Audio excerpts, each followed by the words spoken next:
মাননীয় সদস্য, পাগলা কুকুর নিয়ে অনেক কথা বলেছেন স্বাস্থ্যমন্ত্রী।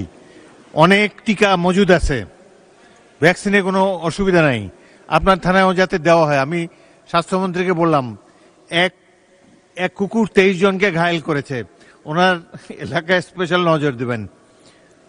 বিসমিল্লাহির রহমানির রহিম। মাননীয় স্পিকার, আপনাকে ধন্যবাদ। আমি 71 বিধিতে অনেকগুলো নোটিশ দিয়েছিলাম মাননীয় স্পিকার। তার মধ্যে আমার যতটুকু জানা আছে, আমার এলাকার 70% রাস্তা কাঁচা যেহেতু, এবং অনেক রাস্তায় আমার ব্রিজ নেই, কালভার্ট নেই। আমি আজকে এই মহান সংসদে দাঁড়িয়ে আপনার মাধ্যমে আমাদের স্থানীয় সরকার মন্ত্রী মহোদয়ের দৃষ্টি আকর্ষণ করছি, সুন্দরগঞ্জ এলাকায় 70% কাঁচা রাস্তা দ্রুত পাকাকরণের ব্যবস্থা উনি গ্রহণ করবেন কিনা, এবং সেই সাথে আমার 15টি ইউনিয়নের মধ্যে অধিকাংশ ইউনিয়নের রাস্তায় ব্রিজ এবং কালভার্ট নেই, সেই ব্রিজ এবং কালভার্ট দ্রুত কিভাবে উনি নির্মাণ করবেন। আমি আজকের সংসদে ওনার কাছে জোর দাবি জানাচ্ছি, অনতি বিলম্বে আমার এলাকায় রাস্তাঘাট পাকাকরণ এবং সেই সাথে ব্রিজ এবং কালভার্টের ব্যবস্থা উনি করবেন। মাননীয় স্পিকার, আমার 15টি ইউনিয়নের মধ্যে বেলকা ইউনিয়ন, এই ইউনিয়নের পাশেই তিস্তা শাখা নদী আছে।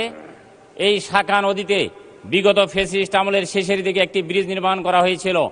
সেই ব্রিজ নির্মাণের 6 মাসের মধ্যেই সেই ব্রিজ ভেঙে যায়। মাননীয় স্পিকার, আমি আজকে এই সংসদে আপনার মাধ্যমে এই ব্রিজ নির্মাণের 6 মাসের মধ্যে কেন ভেঙে পড়ল তার একটা সুষ্ঠু তদন্ত হওয়া উচিত, এবং সেই সাথে দ্রুত এই এলাকায় একটি নতুন ব্রিজ নির্মাণের জন্য আমি দাবি জানাচ্ছি। মাননীয় স্পিকার, আমি একটু আগে আসরের নামাজের পূর্বে আপনার দৃষ্টি আকর্ষণ করেছিলাম, আমি দাঁড়িয়েছিলাম আমার এলাকায়। মাননীয় স্পিকার, গত 22 এপ্রিল একটি পাগলা কুকুর।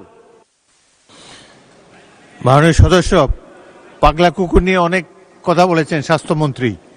অনেক টিকা মজুদ আছে, ভ্যাকসিনে কোনো অসুবিধা নাই, আপনার থানায়ও যাতে দেওয়া হয়। আমি স্বাস্থ্যমন্ত্রীকে বললাম, এক কুকুর 23 জনকে ঘায়েল করেছে, ওনার এলাকায় স্পেশাল নজর দেবেন।